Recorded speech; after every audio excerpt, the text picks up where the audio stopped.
The foundation of ancient Rus is the period of formation of the early Slavic states in Eastern Europe.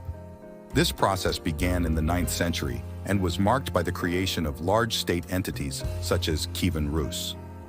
The history of the founding of Rus is closely connected with the arrival of the Varangians to these lands. In the 9th century, the Varangians, Scandinavian tribes from the north, began to raid East Slavic lands. However, over time, some of them took part in local conflicts and began to be hired as mercenaries by the Slavic principalities.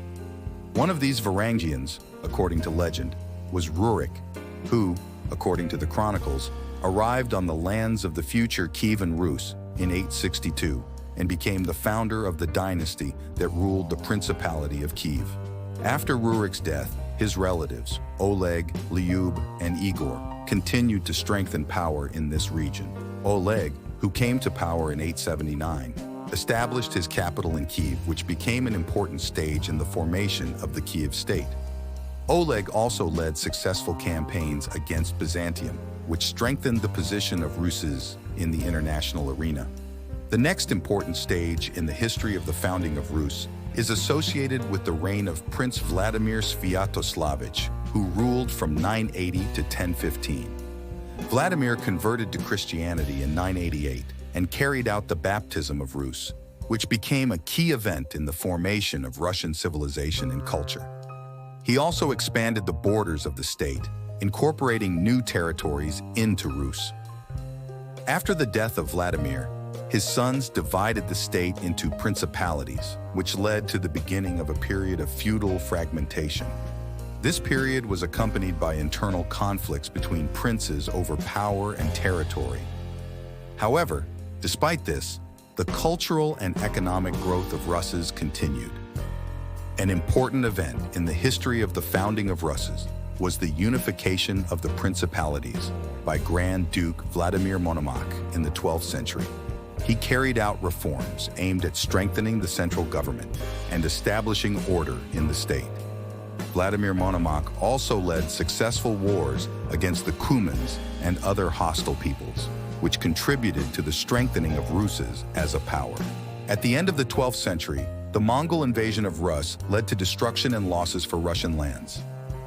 The Mongols took over Russia for more than 2 centuries, establishing their power and demanding tribute from the Russian princes. This period, known as the Mongol Yoke, was a time of difficult trials for the Russian people. However, despite this, the Russian principalities were able to preserve their culture and traditions. The liberation of Rus from the Mongol yoke began in the middle of the 14th century. One of the key events was the uprising against the Golden Horde, led by Prince Dmitry Donskoy, who defeated the Mongols at the Battle of Kulikovo in 1380. This event became a symbol of the resistance of the Russian people and the beginning of the end of Mongol rule. After liberation from the Mongol yoke, the period of formation of the Moscow state began. Moscow, under the leadership of princes from the Rurik dynasty, became the center of the unification of Russian lands. Ivan III expanded the territory of the Muscovite state by conquering new lands and establishing control over other principalities. An important event in the history of the Moscow state was the fall of Constantinople in 1453. This led to Moscow being considered the Third Rome and the heir to the Byzantine Empire. Under Ivan III and his descendants, the Moscow state continued to strengthen, expanding its possessions and strengthening its power. In the 16th century, Ivan IV, better known as Ivan the Terrible, ascended the throne of the Moscow state. His reign was a period of centralization of power and reforms in the state. Ivan the Terrible also waged successful wars against the Kazan and Astrakhan Khanates, expanding the borders of the state. However, the reign of Ivan the Terrible was also marked by violence and repression within the country. Mass executions, strengthening of centralized power, and the fight against the opposition led to the fact that his reign remained one of the most controversial periods in the history of Russia. After the period of Ivan the Terrible, the 17th century came, which was marked by the further development of the Russian state. Under the leadership of the Romanov Tsars, Russia continued to expand its territories through conquests in the west and east. Peter I, known as Peter the Great, carried out reforms aimed at modernizing the state and bringing it closer to European standards. Peter's reforms included the secularization of church lands, the creation of new governance institutions, military reform, and the construction of a new capital, St. Petersburg. These changes contributed to the strengthening of centralized power and strengthening Russia's position as a great European power. In the 18th century, Russia continued to actively participate in international conflicts and wars. Catherine II, known as Catherine the Great, who ruled in the second half of the 18th century, introduced a series of reforms aimed at modernizing the economy and society.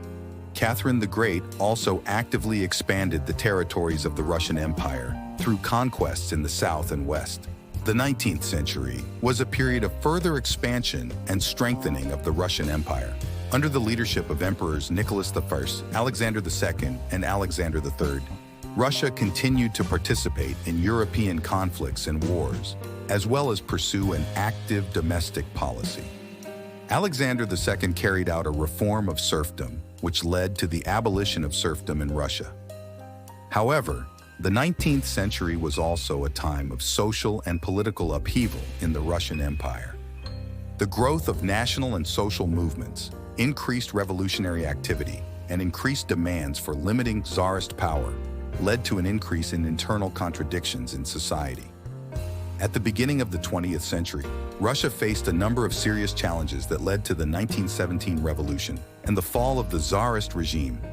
The February and October revolutions led to the establishment in Russia, first of a provisional government, and then of Bolshevik power under the leadership of Vladimir Lenin. The creation of the Soviet state and the establishment of the communist regime in Russia became a new stage in the history of the country. The struggle for power, civil war, collectivization, and industrialization became characteristic features of the Soviet period. The power of the Bolsheviks led to radical changes in the economy, politics, and society. The country's industry was reorganized, agricultural collectivization was carried out by force, and political opposition was brutally suppressed.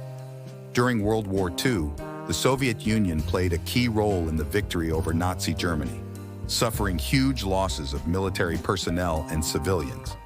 After the war, the Soviet Union became one of the world's two superpowers, entering the Cold War with the West. In the second half of the 20th century, significant social and political changes occurred in the Soviet Union. Under the leadership of Mikhail Gorbachev, a process of perestroika and opening up, perestroika and glasnost, began, which ultimately led to the collapse of the Soviet Union in 1991. After the collapse of the Soviet Union, Russia faced the challenges of forming a new state and economy. The transition to a market economy and democracy was not easy, accompanied by economic difficulties and social changes. In recent decades, Russia has continued to develop as an independent state, striving to strengthen its economy, political system, and place in the world community.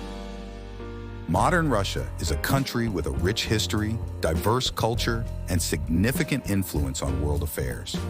This is just a brief overview of Russian history, which covers many important events, figures, and transformations.